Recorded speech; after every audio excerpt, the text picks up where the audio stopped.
5 hal tentang bisnis yang pebisnis jarang banget cerita. 1. Networking itu nomor 1.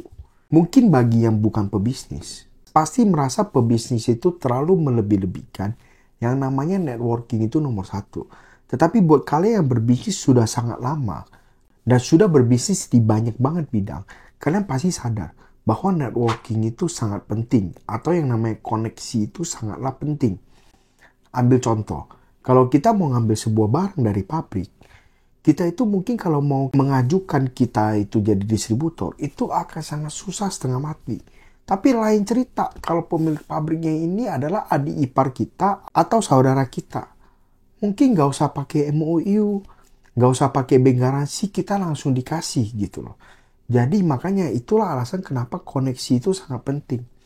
Ataupun contoh lain, pernah ada teman saya pengen pinjam ke bank. Selalu pengen pinjam padahal jaminannya sudah oke, semua laporan keuangan sudah diberikan, tapi tetap gak dapet bunga yang bagus. Dan pinjamannya selalu cuma dapat 10 miliar aja. Tapi yang mereka inginkan itu mungkin 30 miliar seperti itu.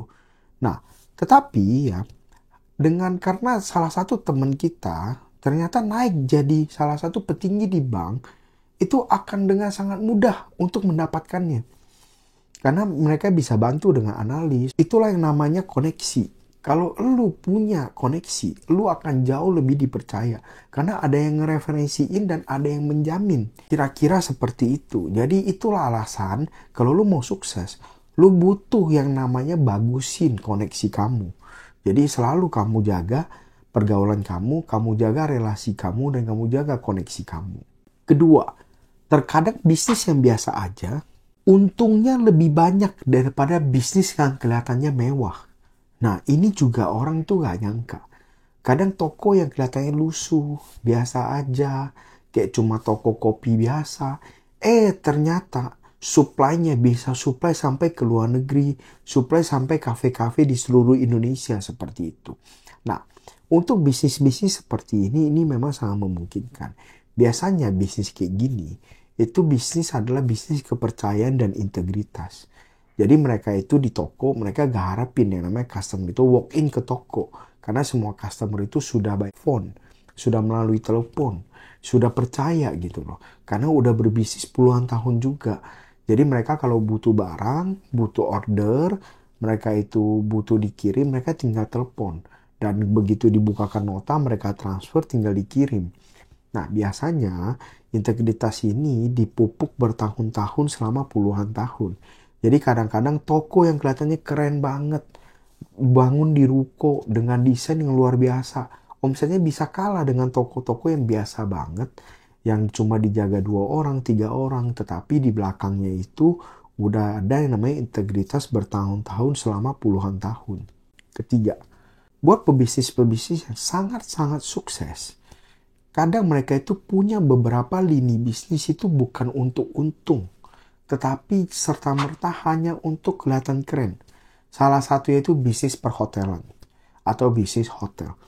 Banyak banget konglomerat itu membangun hotel biar keren aja. Kemarin dari temannya papa saya cerita ya, bahwa bisnis hotel itu sebenarnya untungnya itu sangat-sangat tipis, tetapi memang gengsinya itu tinggi banget.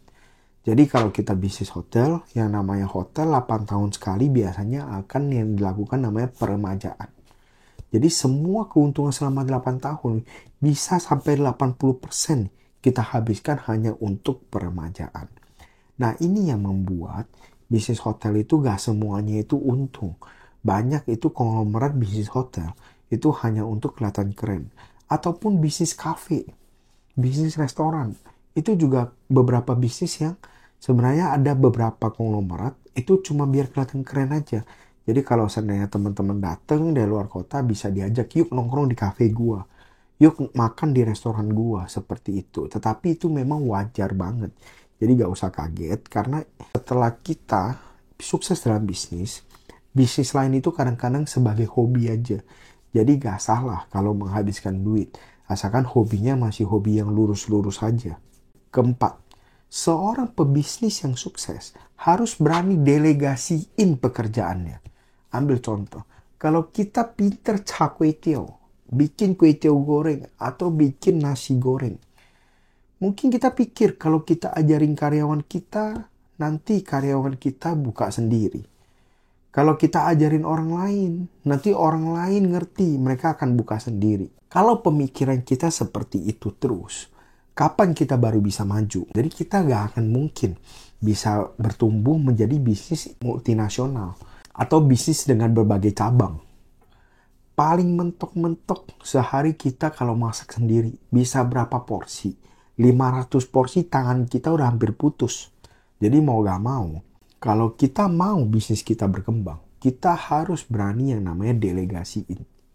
Berani namanya ajarin orang lain. Ambil contoh, salah satu bisnis bakmi yang paling terkenal yaitu bakmi GM. Berapa banyak cabangnya? Semua rasanya sama-sama enak. Mungkin banyak juga yang coba untuk buka baru. Buka yang mirip. Tapi gak ada yang bisa ngalahin. Karena bagaimanapun juga yang namanya brand, pasti orang cari yang jelas dan berkualitas seperti itu. Jadi gak usah terlalu khawatir kalau kamu gak berani delegasiin pekerjaanmu, selama-lamanya bisnis kamu akan segitu-gitu aja. Dan bahkan mungkin setelah kamu berumur, kamu itu kualitas kamu bisa saja menurun. Dan suatu hari kamu harus tutup. Salah satu contoh, ada salah satu Michelin di Bangkok yang namanya Jefai. Itu Michelin yang sangat terkenal, yang antrinya gila banget. Dan dia sekarang lagi menghadapi yang namanya dia gak ada penerus. Akhirnya dia mengumumkan bahwa dia akan segera tutup.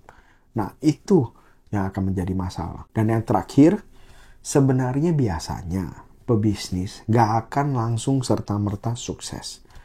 Banyak kegagalan-kegagalan yang mereka hadapi, tapi mereka gak akan mau cerita. Karena takut mereka kelihatan bego. Dan itu sah-sah saja. Cuman orang yang gak ngerti, orang yang ngelihat pasti ngomong orang ini beruntung bisa sukses. Padahal sebenarnya mah gagal mah udah banyak. Cuma mereka gak mau cerita aja. Ambil contoh, salah satu teman saya, itu setelah coba sekian banyak bisnis, setelah sukses ternyata bangkrut lagi. Gara-gara nyimpen wanita atau punya ani-ani. Bahasa kerennya sekarang. Semuanya dikuras habis sama si ani-ani. Sampai akhirnya dia bangkrut, baru dia mulai bisnis lagi. Untungnya sekarang dia bisa sukses. Tapi mungkin gak dia cerita ke orang? Kan gak mungkin. Takutnya istrinya juga denger. Kalau dulu dia pernah bangkrut, hancur sampai hancur banget hanya karena ani-ani doang. Atau yang lain.